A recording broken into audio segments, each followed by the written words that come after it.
Welcome to DIYEasyCrafts.com. Today we're going to take a look at making t-shirts with iron-on heat transfer vinyl. Now this particular design I found on Etsy. There's a store called ABKR Creations. It has a bunch of really cool designs. Easy to download, and then I uploaded it into my Silhouette Cameo software. I don't have the upgrade to the Cameo, so I just traced that design.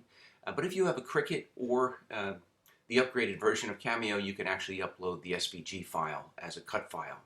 You do want to mirror the image, so you're going to be working basically on the back of the image. So you can either flip it or mirror it and size it appropriately to whatever garment you're going to put this on. Now, cutting heat transfer vinyl is a little bit different than cutting regular vinyl.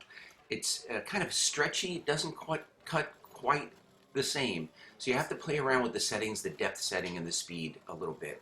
Most people use a mat, but because this vinyl also has a carrier sheet, which is a clear plastic sheet attached to it, you can actually cut without a mat. Very important, you want to cut with the shiny side of the vinyl down. Now this is a sample of the vinyl, so it's a little bit stretchier than regular self-adhesive vinyl. And the clear sheet, or the clear film underneath it, is that carrier sheet. And you can see that the cut mark of my blade marked that carrier sheet, but did not go all the way through it.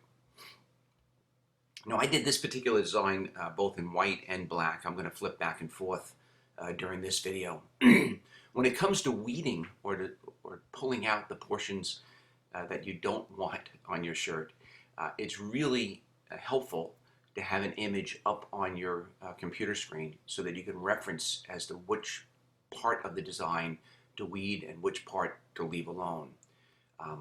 I would probably say that this particular design is an intermediate design.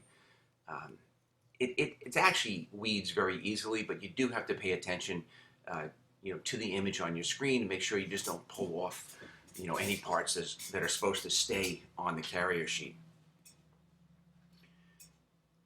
Regardless of what design you pick, once you finish weeding it, so now you have the completely weeded design, looking at the back side of it, it's now time to prep the shirt. So I'm going to preheat the shirt. I'm just using a standard home iron set to cotton, and you want no steam, no moisture. It has to be dry heat. I used a little bit of parchment paper. You don't have to. I only did that because I have a little bit of dirt on the bottom of my iron and I didn't want to get it on the shirt. You can now peel that heat transfer design or logo from the cutting mat, and now you can look at it for the first time from the correct side. And this is the carrier sheet, the clear carrier sheet that I was talking about earlier, which is really nice because you can see through it and you can position it exactly where you want it on the shirt. So now I am going to use the parchment paper again over the top of this. And with a home iron, you have to remember that you want not only the heat, but also some pressure. I'm not going to iron this where I'm going to move the iron back and forth. I'm just going to hold it in one position. And I'm going to apply firm pressure, and I'm just going to count to 20. And after that 20 count, I'm going to pick up the iron, move it to another spot, and do the exact same thing. And I'm going to repeat that process until the entire logo or the entire shirt design has been heated and pressed. And then just for good measure, I went back over each spot for an additional 10 count.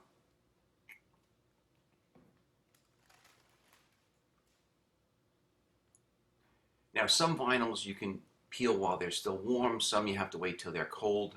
This one I could peel while it's still warm. So I'm peeling off that contact sheet, and then as a final step, I'm going to put the parchment back in place. I'm going to go back over it with the iron again. I've got firm pressure.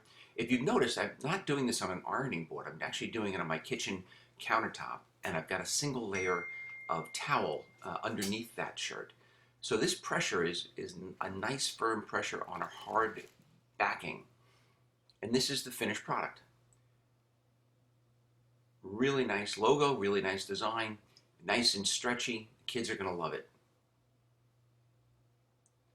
And if you want to see how it looked like with black on a white background,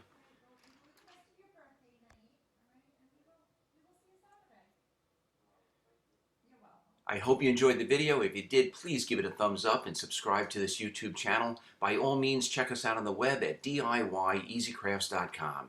Thank you very much for watching.